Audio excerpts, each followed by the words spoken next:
இந்த லெசன்ல நம்ம லேயர் பேனலை பத்தி பார்க்க போறோம். வியூ மெனுல லேயர்ஸ் கிளிக் பண்ணிக்கோங்க.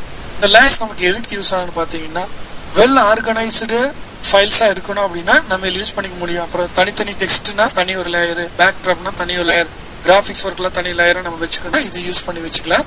சப்போஸ் அந்த ஒரு கிராபிக்ஸ் நமக்கு வேண்டாம்னா ஹைட் பண்ணி வச்சுக்கலாம், திரும்ப கொண்டு வரும்போது யூஸ் பண்ணிக்கலாம். அதுக்கெல்லாம் நமக்கு யூஸ் ஆகும். நம்ம அது எப்படின்னு பார்ப்போம். இப்ப இந்த லேயர் ஒண்ணுன்னு இங்க செலக்ட் ஆயிருக்கு. இப்ப இது எல்லாமே ப்ளூ லைன் தெரியும் இல்லைங்களா? இந்த ப்ளூ கலருக்கா ஐடென்ட் பண்றது அந்த ப்ளூ லைன்.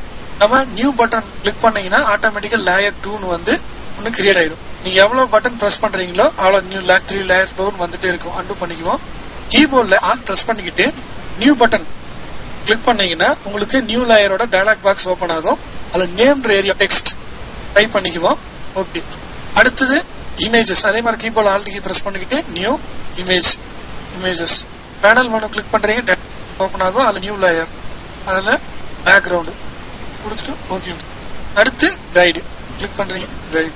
நம்ம இப்ப இதெல்லாம் எப்படி அந்தந்த லேயர்ல அலைன் பண்றதுங்க பத்தி பார்ப்போம். நீங்க டெக்ஸ்ட் பேஜ்ல இருக்கிற டெக்ஸ்ட் ஃப்ரேம் எல்லாம் நம்ம செலக்ட் பண்ணிக்குவோம். 2 டெக்ஸ்ட் ஃப்ரேம் நான் செலக்ட் பண்ணியாச்சு. இங்க பாத்தீங்கன்னா லேயர் 1ன்றத செலக்ட் ஆயிருக்கு. பாயிண்ட் இருக்கு இல்லைங்களா?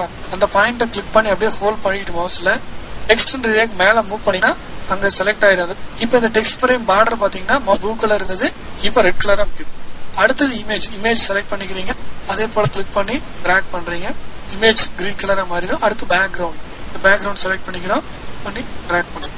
இப்ப பேக்ரவுண்ட் ஏன் மேல இருக்குன்னா, லேயருக்கு முன்னால நம்ம பேக்ரவுண்ட் லேயர் தான் இருக்கு. இந்த பேக்ரவுண்ட் லேயரை எல்லாத்துக்கும் கீழே கொண்டு வந்துட்டோம்னா உங்களுக்கு பழையபடியே மாறிடும். கீழே கொண்டு வரக்கு என்ன பண்ணோம்னா, அந்த பேக்ரவுண்ட் ஏரியாவை மவுஸ் பண்ணி ஹோல்ட் பண்ணிக்கிறீங்க, அப்படியே டிராக் பண்ணிட்டு வந்தீங்கன்னா கருப்பு ஒரு பார்டர் மாதிரி ஒரு லைன்லயும், அந்த லைன்னா எண்ட் லேயர் கடைசியா இருக்கிற லேயர் நம்ம அடுத்ததுக்கு ரிலீஸ் பண்ணீங்கன்னா கடைசியா லேயர் உங்களுக்கு வந்துடும்.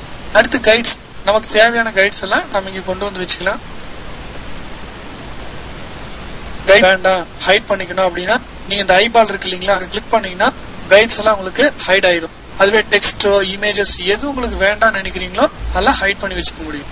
அடுத்து இந்த ஆப்ஜெக்ட நம்ம செலக்ட் பண்ணி டிராக் பண்ணா நகர்ந்துருது. எனக்கு இந்த மாதிரி நகரக்கூடாத ஆப்ஜெக்ட் அப்படியே இருக்கணும் அப்படின்னா நீங்க இந்த 10ல ஒரு பாக்ஸ் இருக்குன்னா லாக்கிங், அங்க கிளிக் பண்ணீங்கன்னா உங்களுக்கு அந்த ஆப்ஜெக்ட் வந்து பண்ணிடும். இப்ப இந்த டெக்ஸ்ட் ஃப்ரேம் எங்கெங்க இருக்கோ அங்க எல்லாமே உங்களால எதுவுமே டெக்ஸ்ட் மூவ் பண்ண முடியாது. பேக்ரவுண்ட் லாக் பண்ணிடுவோம். இப்ப உங்களால எதுவுமே பண்ண முடியாது. லேயர் 1ல ஏதாச்சும் கண்டென்ட் இருக்கான்னு செக் பண்ணா கீபோர்ட்ல ஆல்ட் கீ பிரஸ் பண்ணீங்கன்னா அங்க ஏதாச்சும் கண்டென்ட் செலக்ட் ஆகும். செலக்ட் ஆகலைன்னு எந்த கண்டென்ட்டுமே இந்த லேயர் 1ல இல்லைன்னு அர்த்தம்.